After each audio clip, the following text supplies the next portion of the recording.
మనం చదువుకున్న ఉత్తర ప్రత్యుత్తరాల భాగంలో 13వ వచనాన్ని చదివితే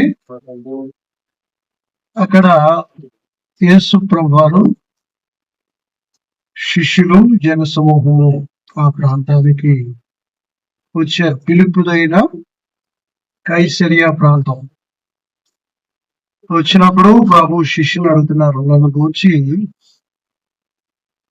ఏమని చెప్పుకుంటున్నారు? చాలా అద్భుతమైన ప్రశ్న కదా. మనం కూడా ఈ ప్రశ్న వేసుకోవాలి. దాని గురించి ఇంట్లో నా భార్య ఏమనుకుంటుంది, నన్ను గురించి నా భర్త ఏమనుకుంటున్నాడు, నన్ను గురించి నా పిల్లలు ఏమనుకుంటున్నారు అని ప్రశ్న మనం కూడా చెప్పండి వేసుకోవాలి. దేవుడే, ప్రభువే, సృష్టికర్త అయిన దేవుడే సామాన్యమైన మనుషుల్ని నన్ను గూర్చి ఏం చెప్పుకుంటున్నారు? సాధారణంగా ఏం చెప్పుకుంటారు? మనిషి చేసే పనిని బట్టి, వాడి ప్రవర్తన బట్టి ఆ విధమైనటువంటి విధానాన్ని చెప్పుకుంటారు. సపోజ్ ఇంట్లో బాగా అరుస్తున్నావు అనుకోండి, దెబ్బలాడుతున్నావు అనుకోండి, ఆ పక్కడితో ఈ పక్కడితో గొడవలాడుతున్నావు అనుకోండి, ఏమంటారు? గయాడి అంటారు. అలాగే చెప్పుకుంటారు. లేదు, వడ్డీకి 10 రూపాయలు వడ్డీ తీసుకుంటున్నావు అనుకో, వడ్డీ వ్యాపారి అని చెప్పుకుంటారు. వాళ్ళు చేసే పనిని బట్టి, వాడు నడిచే విధానాన్ని బట్టి అలాగే చెప్పుకుంటారు. మరి యేసు ప్రభుని గురించి ఏమని చెప్పారు? ఆ ఊళ్ళో ఏమండి శిష్యుల్ని అడిగితే వాళ్ళు చెప్పిన మాట, నన్ను గురించి ఏమని చెప్పుకుంటున్నారయ్యా అని అడిగితే వాళ్ళు ఇచ్చినటువంటి జవాబు, అయ్యా నేను గురించి ఏమనుకుంటున్నారంటే బాప్తిజం ఇచ్చే యోహాను అనుకుంటున్నారు, కొందరేమో ఏలియా అనియు, కొందరు ఇర్మియా అనియు, లేక ప్రవక్తల్లో ఒకడు అని చెప్పుకుంటున్నారయ్యా. ఎలాంటి మంచి సాక్ష్యం ఉందండి ప్రభుకి కదా. ఎలాంటి చక్కటి విషయాలను ప్రభుకి ఆపాదిస్తారు. ఏమని చెప్పుకున్నారట? బాప్తిజం ఇచ్చు యోహాను. ఈ రాత్రి ప్రభు లాంటి సాక్ష్యము, ప్రభు లాంటి యొక్క ఆ విధానం మనం కూడా సంపాదించుకోవాలి. నేను గురించి మనుషులు ఏం చెప్పుకోవాలంటే, ఏమి భక్తి కలిగింది, పరిశుద్ధురాలు, ఏమి ప్రవర్తన, ఏమి యొక్క యాక్టివిటీషను, ఇతగాడి యొక్క యాక్టివిటీషను అంత అద్భుతం. నేను చేసే భక్తి నేను కూడా నేర్చుకోవాలి అనిపించేలా ఉంది అన్నట్లుగా మన ప్రవర్తన ఉండాలి. యేసు ప్రభుని అంతకుముందు యోహాను వచ్చారు కనుక యోహాను లాంటి వాడు అన్నారు. ఈ రాత్రి యోహాను ఒక పేరిట్టారు, 2 ఏలి అన్నారు, 3వది ఇర్మియా అన్నారు.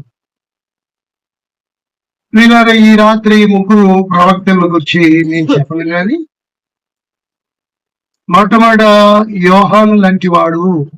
యేసయ్య నువ్వు ఎలాంటి వాడు అంటే, యోహాను ఎలాగైతే ఉన్నాడో అలాంటి విధానం మీలో కనబడుతున్నాయా? మీరు అలా ఉన్నారు. చూడండి, యోహాను ఎలాంటి వాడో మనం తెలుసుకుంటే ఈ రాత్రి ప్రభు కూడా ఎలాంటి వారో అర్థమైపోతుంది. యోహాను లాంటి వారు ప్రభు మీరు, మరి ఈ రాత్రి నీవెలాంటి వాడివి? జక్కీ లాంటి వాడువా, దెబ్బలాడిపోరుడువా, ఓర్చివా, సాడీలు చెప్పేవాడువా, ఎక్కడ మాటలు అక్కడ మోసేటువంటి వ్యక్తివా? ఏం చెప్పుకుంటున్నా? యేసు ప్రభుకి చక్కటి పేరెట్టారు యోహాను. యోహాను ఎలాంటి వాడో బైబిల్ మనకి చెప్తుంది. యోహాను సువార్త 5వ అధ్యాయము 35వ వచనం. అతడు మండుచు ప్రకాశించుతున్న దీపమై ఉండెను. చూడండి, యేసు ప్రభుకి ఎవరిని పోల్చారు? యోహాను లాంటి వాడు అన్నారు. మరి యోహాను ఎలాంటి వాడు అని బైబిల్ మనకి నిర్వచనం ఏం చెప్తుందంటే, యోహాను మండుతూ ప్రకాశించే దీపం లాంటి వాడు. దీపానికి పోల్చారు ఎవరిని? చెప్పాలి, యోహాను గారిని. యోహాను ఏ దీపం అంట? మండే దీపం, ఆరిపోయిన దీపం కాదు. అంటే ప్రభు కూడా ఎలాగున్నారనమాట? మండే వ్యక్తిలాగా ఉన్నారు. మనలో చాలా మంది మారు మనసు పొందారు, రక్షించబడ్డారు, వంట లేదు, ఆరిపోయారు. ప్రకటన గ్రంథంలో ఏముందంటే, తీయొద్దు కానీ నీవు చల్లగైనను వెచ్చగైనను లేవు. వెచ్చగానే ఉండాలి, చల్లగానే ఉండాలి. నువ్వు నునెచ్చగా ఉన్నావు కనుక నీ ముఖం మీద ఉమ్ము వస్తుంది. కాబట్టి యోహాను మండే దీపంలా ఉంటే, దేవుని బిడ్డలుగా మారు మనసు పొందిన వ్యక్తిగా ఆ మండే దీపంలా ఉన్నావా, ఆరిపోయే దీపంలా ఉన్నావా? ప్రశ్నించుకోవాలి. యోహాను మండుచు ప్రకాశించే దీపము. ఈ దీపాన్ని మరొక దానికి పోల్చారు. సామెతల గ్రంథంలో సులోమాన్ ఏమన్నారంటే, 20వ అధ్యాయం 21వ వచనంలో, నరుని ఆత్మ యెహోవా పెట్టిన దీపము. దీపం ఏంటంటే, దీపం అంటే ఏంటది? ఆత్మ. దీపం అంటే ఏంటి? ఆత్మ. ఈరోజు చాలా మంది ఆత్మ ఆరిపోయింది, మానట్లేదు. వారు మనసు పొందాము, ప్రభు మాట్లాడారు, మేము రక్షణ పొందాము, ప్రభుకి మాకు సంబంధం ఉందని చెప్పుకుంటున్నారు. కొట్టిది సంసోను కూడా అలాగే అనుకున్నాడు, నేను ఎప్పటిలాగానే ఉన్నాను అనుకున్నాడు. కానీ ప్రభు ఎప్పుడో సంసోను ఏం చేశాడు? విడిచిపెట్టి. ఈ రాత్రి మనం కూడా అలాగే ఉన్నాం, ఆరిపోయిన దీపంలాగా. మనలో ఉన్న ఆత్మ అనే జీవుడు ఆరిపోయాడు, మండట్లా. ఎందుకు మండట్లేదు అని అంటే, దీపం మండాలంటే, దీపం మండాలి అంటే బొడ్డు బాగుండాలి. ఏది? దీపానికి కింద ఏముంటది? బుడ్డి. బుడ్డి ఏదైనా చెల్లులో రంధ్రాలు ఉంటే దాంట్లో నూనె పోస్తే కారిపోదు. ఏమండి, దీపం మండడానికి బుడ్డి ఎంత ప్రాముఖ్యమో, ఒక క్రైస్తవుడుగా విశ్వాసిగా నువ్వు మండాలి అంటే నీ హృదయం అనే బుడ్డి కూడా బాగుండాలి. నీ హృదయం అనేటువంటి బుడ్డి ఎక్కడో బిజ్యాలు అడ్డాయి, రంధ్రాలు పడ్డాయి. ఏ బలహీనతతోనో, ఏ చెడ్డ తలంపులతోనో, ఏ చెడ్డ చూపులతోనో, చెడ్డ థాట్స్ తోనో నీ యొక్క హృదయం అనే బుడ్డి ఏమైంది? రంధ్రాలు పడ్డాయి. బుడ్డిని హృదయానికి పోల్చొచ్చు. హృదయం ఎలాంటిది? ఇర్మియా గ్రంథంలో 17:9 వచనంలో, హృదయము మోసకరమైనది, అది ఘోరమైన వ్యాధిగా. హృదయం అంటే ఎలాంటిది అనమాట? ఎలాంటిది?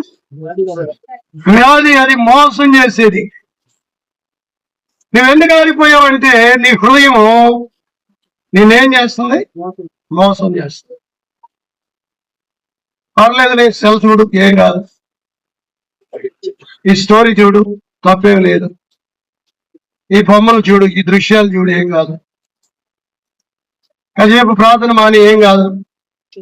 బైబిల్ చదవటం ఆపి.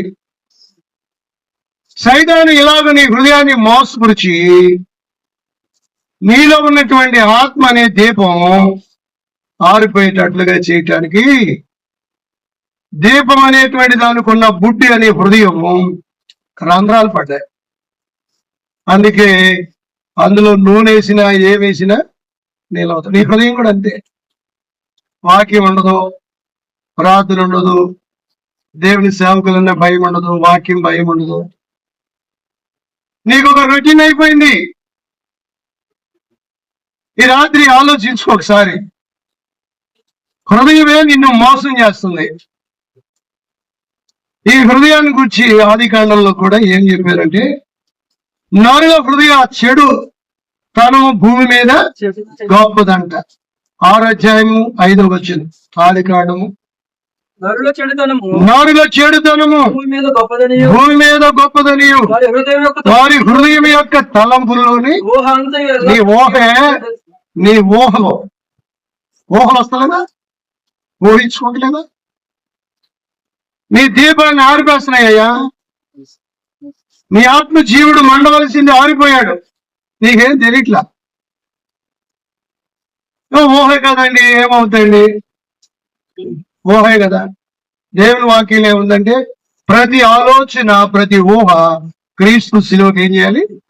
చేరపట్టాలి. ప్రభా, ఈ ఊహలు నన్ను ఆత్మీయంగా, నాలో ఉన్న ఆత్మ అనే దీపాన్ని ఆరిపేస్తున్నాయి. కారణం ఏంటంటే దీపాలకు ఉన్న బుద్ధి అనే నా హృదయం ఊహల చేత నిండిపోయింది. ఊహించుకుంటున్నావా?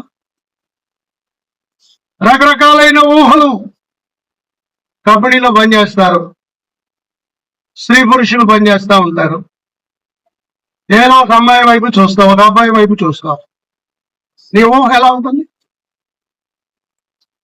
రోడ్డు మీద వెళ్ళినప్పుడు నీ ఊహ ఎలా ఉంటుంది? నీ దీపం ఆరిపోవడానికి కారణం నీ హృదయంలో ఉన్నటువంటి ఊహ ఎల్లప్పుడూ ఏమైపోయింది? చెడ్డదైపోయింది. ఎప్పటి నుంచి? ఆదికాండంలో 8వ అధ్యాయము 21, 22 రెండు కలిపి ఉంటాయి. యెహోవా ఇంపైన సువాసన నాగ్రహింపక ఇక మీదట నరులను బట్టి భూమిని మరలా చేపించను. ఎందుకనగా నరుల హృదయ ఆలోచన వారి బాల్యం నుండి చిన్నతనం నుండి చెడిపోయింది. భూమి ఎందుకు శపించబడింది? ఎందుకు శాపాలు? ఎందుకు ఆర్థిక ఇబ్బందులు? ఎందుకండి అప్పులు? నీ హృదయ ఆలోచనలు నీ బాల్యం నుండి చెడిపోయినాయి. కాబట్టి దీపము ఆరిపోకుండా యోహాను ఎలా ఉన్నాడనమాట? మండుతూ ఉన్నాడంటే హృదయాన్ని చాలా జాగ్రత్తగా కాపాడుకున్నాడు. యోహాను కాపాడుకుంటే మరి యేసుప్రభువు వారు ఎలా ఉందనమాట? ఆయన హృదయం కూడా చాలా పవిత్రంగా ఉంది. ఒక రోజు సవాల్ విసిరారు, నాలో పాపం ఉన్నదని మీలో ఎవరు స్థాపించగలరు, రుజువు చేయగలరు? ప్రభులాగా మనం బ్రతకాలి.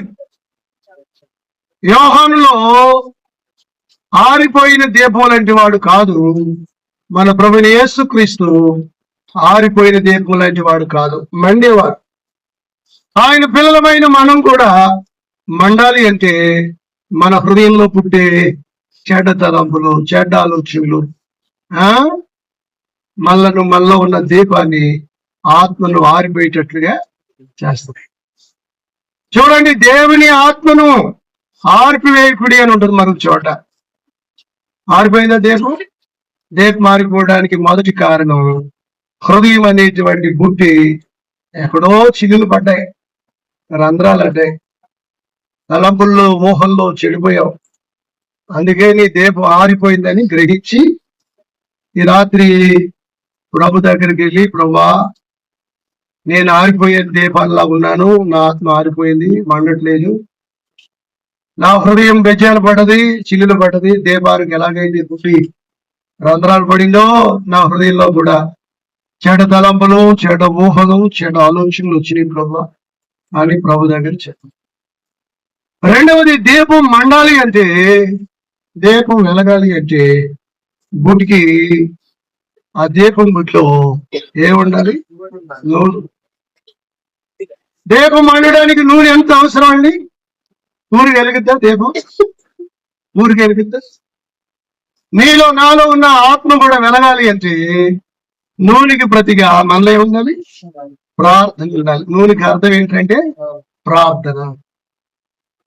అన్నిటికీ సమయం ఉండదండి, అన్నిటికీ ప్రాధాన్యత ఉండదు, కానీ ప్రార్థనకు మాత్రం ఏముండదు, టైం సరిపోదు.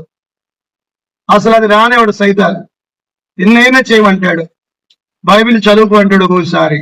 ప్రార్థన మాత్రం కూర్చుంటే ఒకటే ఆవులింతలు, నేను ఎంతమందికి ఆవులింతలు వస్తున్నాయి. ప్రార్థనలో కూర్చుని ప్రార్థన చేసే మనసుందా? ఇంకో మాట చెప్తున్నాను, మీ దీపం మండాలి అంటే భార్య భర్తలైనటువంటి వారు ఇద్దరు కలిసి ప్రార్థన చేయాలి. భార్య భర్తలు కలిసి ప్రార్థన చేయాలి.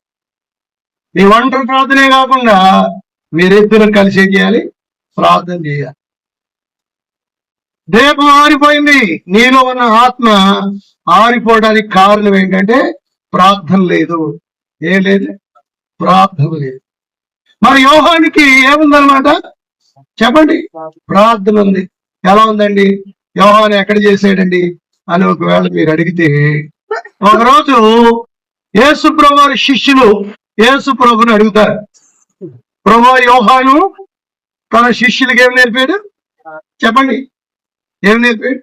ప్రార్థన నేర్పినట్లు మాకు కూడా ప్రార్థన నేర్పించు అని అడిగారు. లూకాసు వార్త 11:1 ఆయన ఒక చోట ప్రార్థన చేయుచుండెను. ప్రార్థన చాలించిన తరువాత ఆయన శిష్యులలో ఒకడు ప్రభువా యోహాను తన శిష్యులకు ప్రార్థన నేర్పునట్లు మాకును ప్రార్థన చేయట నేర్పు. అంటే యోహానికి ఏముందనమాట? ప్రార్థన ఉంది. యోహాను ఎలాగైతే ప్రార్థన చేసేవారు, ప్రభువైన యేసుక్రీస్తు వారు కూడా ఆయన కూడా ఏం చేసేవారు? ప్రార్థన చేసేవారు. అందుకే ఆ ఊళ్ళో కైసరిలో ఏం చెప్పుకున్నారు? నిజంగా యోహాను ఎలాగైతే నడిచాడో యేసు ప్రభువారు కూడా అలాగే సేమ్ విధానంగా ప్రార్థన చేస్తున్నారు ఆయన. మనలో ఎంతమంది ప్రార్థన చేస్తున్నాం? వ్యక్తిగతంగా ప్రార్థన ఉందా? దేవునితో మాట్లాడుకునే విధానం ఉందా? ప్రార్థన అంటే ఏంటి? దేవునితో మాట్లాడుట. నీ సెల్ ఫోన్ లో గంటలు మాట్లాడుతూ వెళ్తావు. ప్రార్థన చేయడానికి మాత్రం అసలు రాదు. అందుకే నీలో ఉన్న ఆత్మ అనేటువంటి ఆ దీపం ఆరిపోవడానికి కారణం ఏంటంటే ప్రార్థన లేదు. ప్రభువు ఏమన్నారు తెలుసా? దినవృత్తాంతాల 2వ గ్రంథంలో 7:14 ఏం చెప్పారు అంటే, నా పేరు పెట్టబడిన నా జనులు తామును తాము తగ్గించుకుని ప్రార్థన చేస్తే నన్ను వేదికి తమ చెడు మార్గాలను విడిచిపెట్టి ఆకాశము నుండి నేను నీ ప్రార్థన వింటాను. నీ పాపములను క్షమించి వారి దేశమును నేనేం చేస్తాను? బాగు చేస్తాను. ప్రార్థన ఉందా? నీ దేశాన్ని బాగు చేయాలన్నా నీలో ఉన్న చెడుతనాన్ని విడిచిపెట్టు. ప్రార్థన చేయడం నేర్చుకో. తగ్గించుకో. చాలా మందికి తగ్గింపు ఉండదండి. అసలు డబ్బును బట్టు, కులాన్ని బట్టు, విద్యను బట్టు ఏదో ఒక గర్వం, తగ్గింపు ఉండదు. దీపం ఆరిపోవడానికి కారణం అదేనయ్యా. దీపం ఎందుకు ఆరిపోతుంది? ప్రార్థన లేకపోవడం వల్ల, తగ్గించుకోలేకపోవడం వల్ల, దేవుని పాదాలు పట్టుకోకపోవడం వల్ల, లోపల ఉన్నటువంటి ఆత్మ అనేటువంటి దీపం ఆరిపోతా ఉంది. ప్రభువు వారు ఏం చెప్తున్నారు? నా పేరు పెట్టబడిన నా జనులు తమను తాము తగ్గించుకోవాలి. నీ డబ్బు కాదు, నీ విద్య కాదు, నీ కులం కాదు. కొంతమందికి కులకరం ఎక్కువ అండి. మేము పెద్ద కులం అండి. ఏమండి, నీ పెద్ద కులంలో రక్తం ఏదైనా ఉందా? ఆ పెద్ద కులానికి పెద్ద రక్తం ఏదైనా మార్పు ఉందా? ఎలాంటి పిచ్చి ఆలోచనలు ఈ దినాల్లో. అందుకని దీపం అనే ఆత్మ దీపం, ఆత్మ జీవుడు ఏమైపోతున్నాడు? ఆరిపోతుంది. మోక్షం లేదు నీకు. నీకు మోక్షం కావాలి అంటే, పరలోకానికి వెళ్ళాలి అంటే, నీ దీపం వెలగాలి అంటే ఇదిగో తగ్గించుకో. యోహాను ఏం చేశాడు? తగ్గించుకున్నాడు. ఏమని చెప్పాడు? ఆయన చెప్పులు వారు విప్పుటకు నేను పాత్రుడను కాను. ఎలాంటి తగ్గింపండి. మనకెంత నడమంత్రమో, ఏమండి కొంచెం మధ్యలో కలిగితే ఎంత నడమంత్రమో, మడాల మీద నడుస్తాం. తగ్గింపు ఉండదు. తగ్గింపు అనేది మనలో లేదు. ప్రభువు వారు తగ్గించుకున్నారు. విడిచిపెట్టుకోవడని భాగ్యం అని ఎంచుకొనక దాసుని స్వరూపం ధరించి తాను తగ్గించు. ఈ రాత్రి మనలో ఉన్నటువంటి దీపం వెలగాలి అంటే ప్రార్థన అనేటువంటిది మన జీవితంలో ఎలా ఉండాలి? ప్రార్థన అంటే తగ్గింపుతో కూడిన ప్రార్థన అయి ఉండాలి.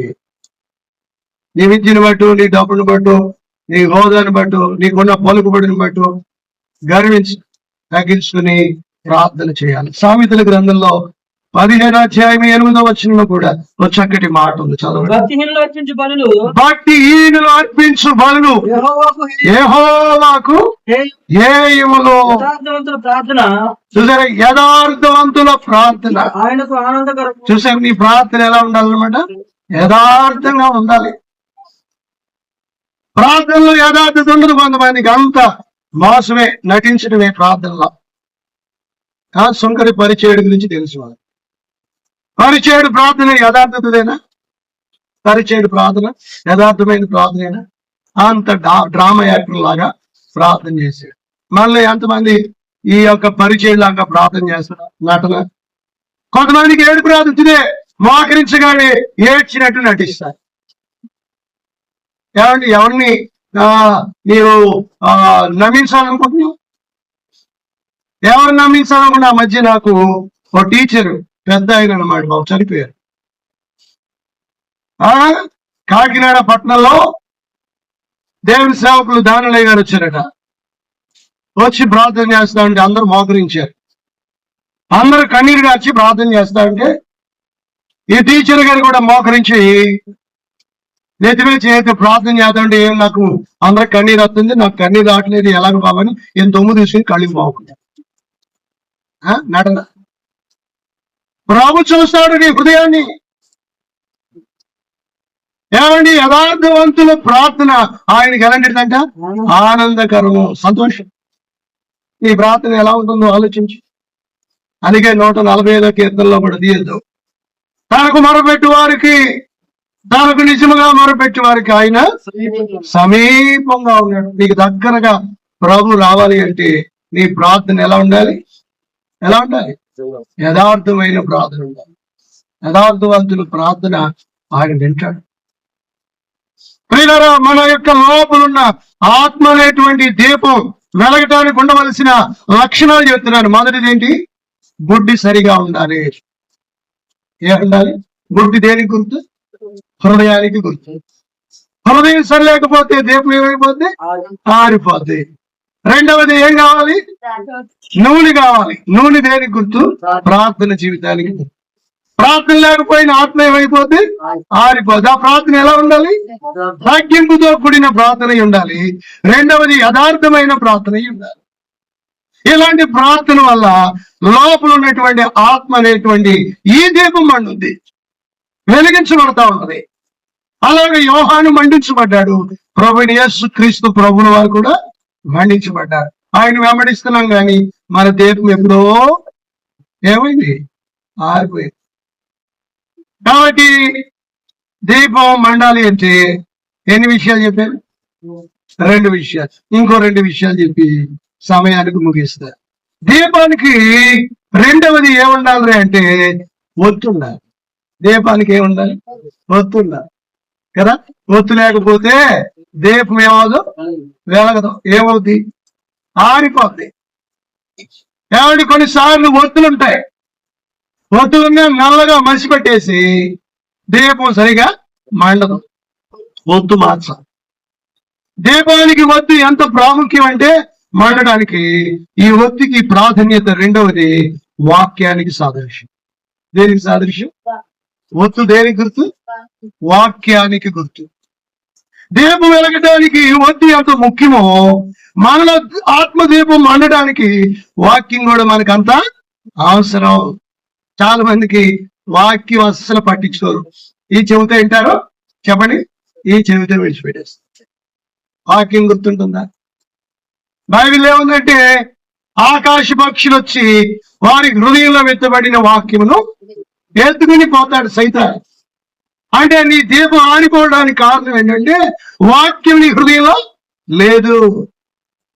అంటే ఒత్తు అనేటువంటి దీపాన్ని వెలిగించడానికి ఒత్తి ఎంత అవసరమో నీలో నాలో ఉన్న ఆత్మ మండటానికి వాక్యం కూడా అంతే అవసరం కదా. ఏంటి వాక్యము? ఏమంటే మండించేది దేవుని వాక్యం ఏముందంటే 119వ కీర్తన 105వ వచనం. నీ వాక్యము నా పాదములకు ఏమై ఉంది? అబ్బా, వాక్యాన్ని దేనికి పోల్చాడు? దీపానికి పోయించాడు. నీ వాక్యము నా పాదములకు దీపము, అది నా త్రోవకు వెలుగు. దీపం మండితే ఏం చేస్తుంది? వెలుగిస్తుంది. ఇంట్లో దీపం ఆరిపోయింది, లైట్లు ఆరిపోయినాయి, ఎలా ఉంటుంది ఇంట్లో? చీకటి. ఇప్పుడంటే లైట్లు వచ్చినాయి. నా చిన్నతనంలో ఏముండే ఇంట్లో? దీపాలు ఉండే. తెలుసా మీకు? దీపాలు తెలిసిన వాళ్ళు చేతులు పైకెత్తండి. మీరు కింద దించేయండి. దీపాలు తెలియదు మాకు అన్నవాడు చేతులు పైకెత్తండి. దీపం అంటే మాకు తెలియదు అన్నవాడు చేతులు పైకెత్తండి. తెలుసా మీకు దీపం? మా చిన్నతనంలో దీపం ఆరిపోకముందే కరెంట్ వచ్చేది. కరెంట్ ఆరిపోతుంది పలాంటి టైంకి. అందుకని ఏం చేసేవాళ్ళం? దీపాలని రెడీ చేసి, శుభ్రం చేసి, కిరోసిన్ పోసి, ఒత్తు లైన్గా పెట్టి, టయానికి దీపం కరెంట్ ఆరిపోయితే దీపం వెలిగించేవాళ్ళు. దీపం వెలగాలి అంటే ఏముండాలి? దానికి ఒత్తు ఉండాలి. ఇదిగో ఈ దీపం అనేటువంటి ఇది వెలిగినప్పుడు ఏమిస్తుందంటే వెలుతురుని ఇస్తుంది, మండుద్ది. వాక్యం కూడా మనల్ని ఏం చేస్తుంది చెప్పండి? మండించదా? వాక్యం మండిస్తుందా మండించదా? ఒకరోజు యెరూషలేము నుండి యమాయి గ్రామానికి 2 వ్యక్తులు వెళుతున్నారు. యేసు ప్రభువు పునరుద్ధానుడై తిరిగి లేచి వాళ్ళ మధ్య నడుచుకుంటూ వెళ్తున్నారు. యేసు ప్రభువు లేఖనాలు ఎత్తి వారితో మాట్లాడుతూ ఉంటే ఆ వాక్యం యొక్క లేఖనాలు వాళ్ళ వినంట వారి హృదయాలు ఏమైనాయి అంట? చెప్పండి, ఏమైనాయి? మండిని. చదువుతారన్నమాట. లోకా సువార్త ఆఖరి అధ్యాయంలో 32వ వచనం. అప్పుడు వారు ఆయన త్రోవలో మనతో మాట్లాడుచు లేఖనములను మనకు బోధపరుచినప్పుడు మన హృదయము మనలో మండుచుండలేదా? ఏమండి? ఒత్తు అనే వాక్యము మనల్ని ఏం చేస్తుంది? మండిస్తుంది. వాక్యం అనే ఒత్తు లేదు నీ జీవితంలో, అందుకే చల్లగా అయిపోయేవండి. ఆసక్తి లేదు. దేవుని కొరకు బ్రతకాలని ఆ తలంపు, ఏమండి, ఆ మనస్సు లేదు. ఈ రాత్రి ఆలోచించడం. 119వ కీర్తనలో 50వ వచనంలో నీ వాక్యము నన్ను బ్రతికించింది, నా బాధల్లో అది నాకు నెమ్మది. ఒత్తేమో దీపాన్ని వెలిగిస్తే మనలో ఉన్నటువంటి ఆత్మ అనేది నిత్యము వెలుగుతూ ఉండాలి అంటే వాక్యము మనల్ని ఏం చేస్తుంది? బ్రతికిస్తుంది. వాక్యం ఉందా? సైతాన్ని ఎత్తుకుని పోతున్నాడా? మళ్ళా నేను వచ్చినప్పుడు వచ్చే నెల 3వ వారం వస్తాను. ఏ వాక్యం చెప్పాను మీరందరూ ఏం చేయాలి? చెప్పాలి. వాక్యం అపవాది ఎత్తుకుపోకూడదు. వాక్యం వెళ్ళిపోయిందా నీలో ఉన్నటువంటి ఆత్మ అనే దీపం ఏమైపోద్ది? ఆరిపోతుంది. దీపం ఆరిపోతే చీకట్లో ఏం చేస్తాం? తడుకుంటాం. 10 మంది కన్యకలు వెళ్ళాను ఎవరిని ఎదుర్కోవడానికి? పెండ్లి కుమారుని ఎదుర్కోవడానికి వెళ్ళారు. దీపం వెలుగుతున్నటువంటి 5గురు మాత్రం దర్జాగా లోపలతో పెండ్లి కుమారుడితో లోపలికి వెళ్ళిపోయారు. కానీ దీపం ఆరిపోయినటువంటి వాళ్ళు ఏం చేయబడ్డారు చెప్పండి? మరి నీ జీవితం ఏంటి? దీపం ఎందుకు ఆరిపోద్ది అంటే వాక్యం అనే వత్తు మనలో లేకపోతే లోపల ఉన్న ఆత్మ ఏమైపోద్ది? ఆరిపోద్ది. ఇందాక చెప్పాను మీకు, ఆత్మ అంటే ఏంటి? దీపం. ఈ దీపం ఆరిపోవడానికి, ఆత్మ ఆరిపోవడానికి వాక్యం లేకపోతే ఆరిపోద్ది. 2 సమపాళ్ళుగా ఉండాలి. ప్రార్థన ఉండాలి, వాక్యము ఉండాలి. కాబట్టి ఈ దీపం ఆరిపోకుండా కాపాడుకోవాలి. యవనస్తులైన పిల్లలు కూడా ఏమన్నారు? 119వ కీర్తనలో 9వ వచనంలో యవనస్తుల కోసం ఏం చెప్పారు?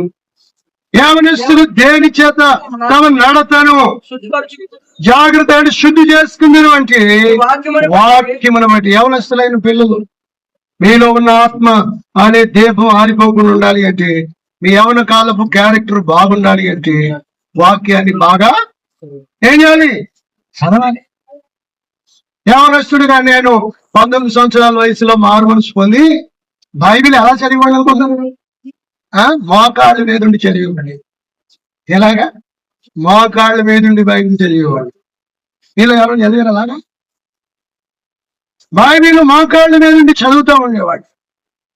దీపం ఆరిపోకుండా దేవుడు కాపాడినాడు.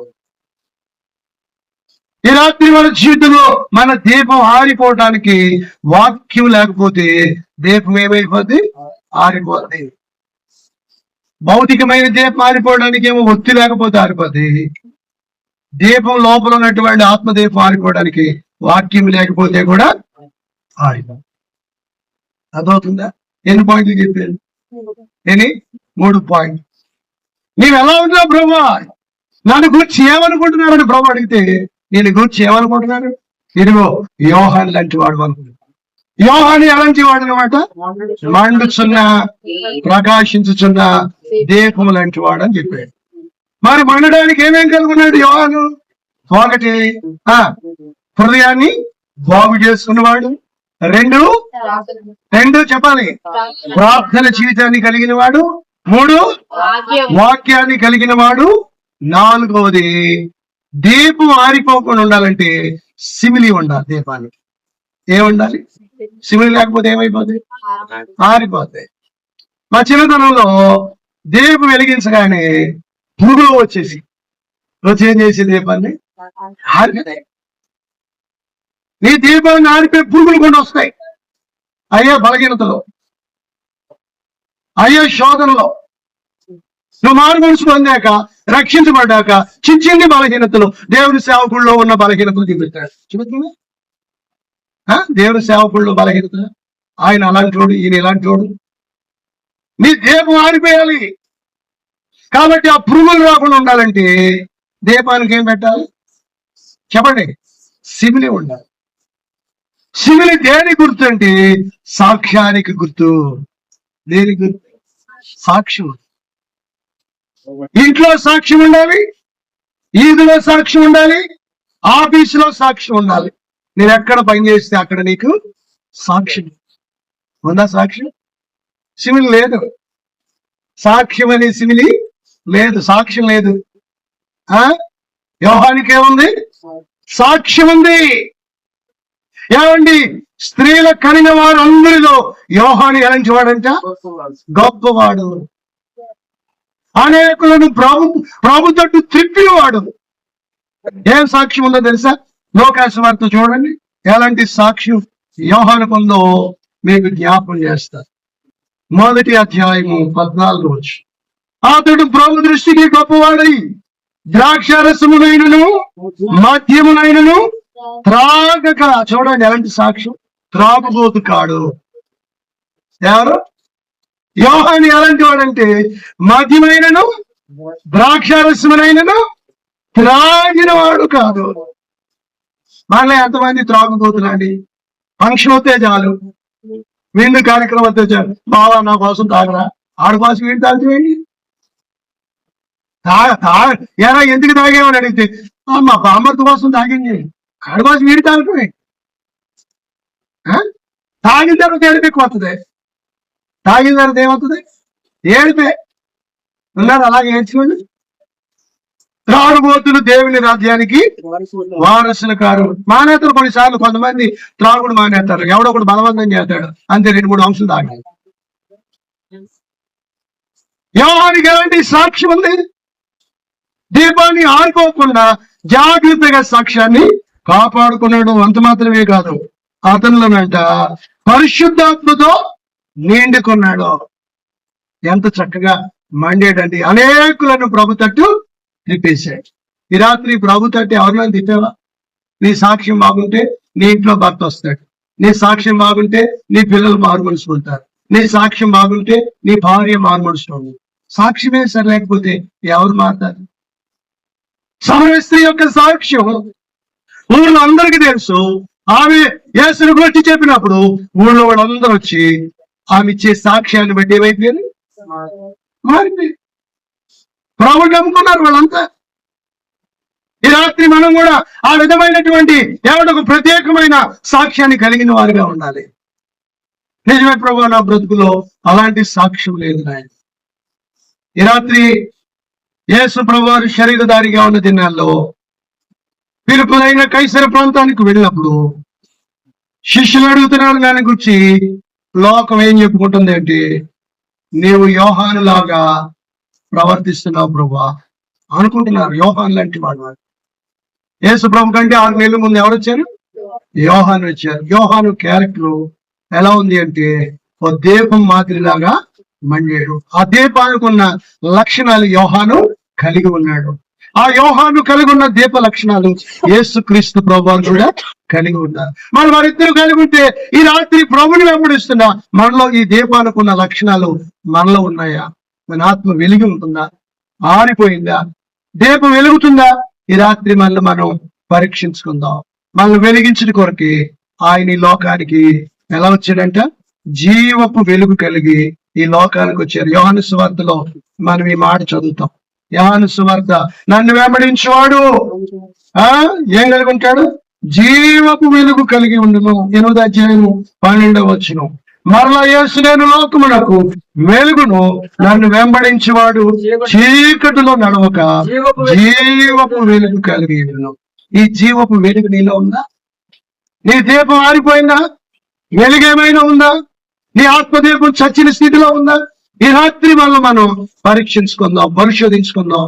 ప్రభా, నాలో ఉన్న ఆత్మ ఆరిపోయింది ప్రభా. దీపాన్ని కొండవలసిన ఆ వస్తువులు ఎంత ప్రాముఖ్యమో నా జీవితంలో కూడా ఆత్మ సంబంధమైన వస్తువులు కూడా అంత ప్రాముఖ్యం. నాయన బుద్ధి బాగుండాలి, ప్రార్థన జీవితం ఉండాలి, ఒత్తుండాలి నా జీవితంలో. తర్వాత నా జీవితంలో ఇదిగో ఆయన సిమిలి ఉండాలి. ఈ 4 వస్తువులు ఉంటే లోక సంబంధమైన దీపం ఎలా వెలుగుందో, ఈ 4 ఆత్మ సంబంధమైన వాక్యము, ప్రార్థన, హృదయ పరిశుద్ధత, సిమిలి అనే సాక్ష్యము, ఈ 4 ఉంటే నాలో ఉన్న ఆత్మ మండొద్దు ప్రభువా. నా దీపం ఆరిపోయింది నాయన, ఈ రాత్రి నన్ను వెలిగించు ప్రభువా అని ప్రభు యొక్క పాదాలు ప్రార్థన చేస్తాను. పరిశుద్ధుడు అయిన తండ్రి, ప్రేమ కలిగిన మా ప్రభువా, ఈ రాత్రి మీరు మాకు ఇచ్చిన నీ వాక్యం కొరకు వందనాలు. మా హృదయంలో నీ వాక్యము నీరు కట్టి ఫలింపచేయండి. ఈ బిడ్డలందరినీ మీరు దీవించండి, ఆశీర్వదించండి, లోతైన భక్తి జీవితాన్ని దయచేయండి. యోహాను వంటి వారు అని యేసయ్య మిమ్మల్ని గురించి సాక్ష్యం ఇచ్చారు ప్రభా. యోహాను అలాగా మండే దీపంలా ఉంటే, యేసయ్య మీరు మండే దీపంలా ఉంటే, నేను వెంబడించిన మేము కూడా మండే దీపాలుగా ఉండాలి ప్రభా. అలాగే నన్ను మమ్మల్ని సిద్ధపరచండి, దీవించి బలపరిచి నడిపించిన యేసు పరిశుద్ధ నామంలో ఈ మనవలన్నీ అడిగి పొందుకునే నాము తండ్రి. ఆమేన్. మన తండ్రి అయిన దేవుని ప్రేమ, మన ప్రభువైన యేసుక్రీస్తు వారి యొక్క కృప, పరిశుద్ధాత్మ యొక్క నిత్య సాన్నిధి సమాధానం చేరువచ్చిన బిడ్డలకు ఈ స్థలమందు జరుగుతున్న పరిచర్యకు ఇప్పుడు ఎల్లప్పుడు సదాకాలం తోడండి నడిపించును కాదు. మీ అందరికి వందనాలు. God bless you. దేవుడు మిమ్మల్ని దీవించును కాదు. విన్న వాక్యాన్ని బట్టి ఒంటరిగా వెళ్ళి బాగా ప్రార్థన చేస్తారు.